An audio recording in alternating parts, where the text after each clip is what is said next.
Hai guys, welcome back to my YouTube channel. Sesuai dengan judulnya, aku mau bahas apa sih yang akan terjadi kalau kita lupa lepas softland ketika tidur, baik itu tidur yang cuman ketiduran atau tidur yang lama. Nah, aku bakalan ulas sampai tuntas, jadi jangan skip videonya langsung.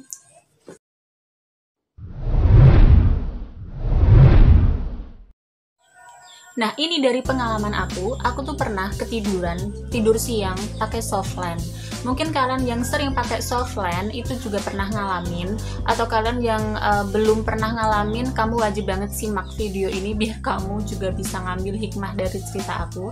Jadi waktu itu aku ketiduran waktu siang karena habis ada acara, karena saking ngantuknya aku tuh ketiduran dan mungkin setengah jam atau 1 jaman tidurnya. Lalu ketika aku bangun, apa yang terjadi?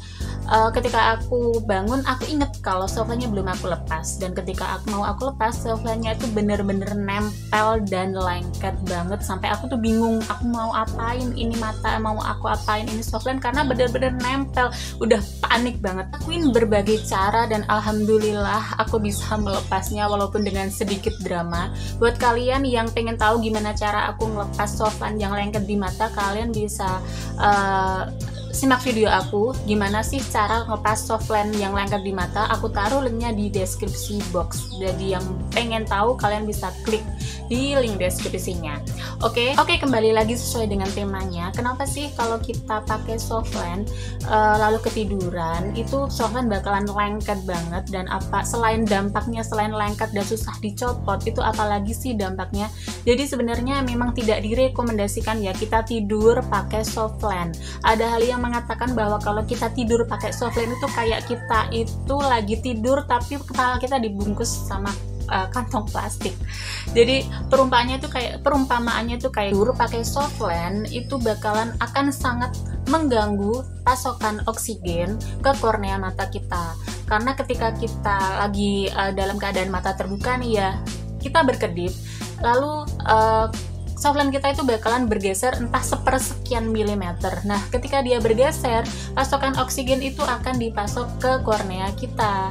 Dan ketika kita tidur, kan kita nggak kedip tuh. Nah, yang menutrisi, yang memasok oksigen itu adalah cairan air mata. Nah, ketika kita pakai softland, kan kayak ketutup gitu. Jadi mata ketutup, terus ada softlandnya, dan mata kita juga nggak kedip kan kalau kita lagi tidur, maka maka oksigen itu bakalan susah banget masuk ke kornea. Akibatnya ya karena nggak ada pasokan oksigen, akhirnya nempel banget. Bahkan ada kasus temen aku satu kos dulu ya ketahuan kan udah tua. Dulu itu dia tidur pakai softland, dan tidurnya tuh kebetulan tuh dia nggak ketiduran, emang bener-bener tidur. Waktu bangun tidur, bukan hanya softlandnya aja yang susah dilepas, tapi kelopak matanya susah buat dibuka. Akhirnya mau nggak mau dia ke dokter mata. Kalian jangan sampai kayak gitu ya.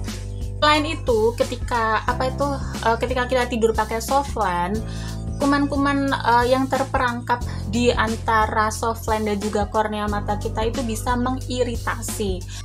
Jadi pada intinya tidur pakai softland itu bisa memperbesar resiko iritasi yang ditandai bisa dengan mata perih atau merah. Terus ada juga beberapa kasus yang matanya tuh sampai bengkak dan untuk beberapa waktu nggak bisa dipakai softland. Jadi kalau kita mau pakai softland itu emang harus ekstra hati-hati, karena itu kan sebenarnya sesuatu yang dimasukkan, benda asing yang dimasukkan ke dalam tubuh kita. Jadi selain kebersihannya, kita juga nggak bisa tuh sembarangan. Ketika kita tidur pakai softland, kadang tuh kita nggak sadar gitu ya, kita kucek-kucek gitu kalau bangun tidur. Nah, itu juga bahaya banget kalau kita lagi pakai softland lalu kita kucek-kucek.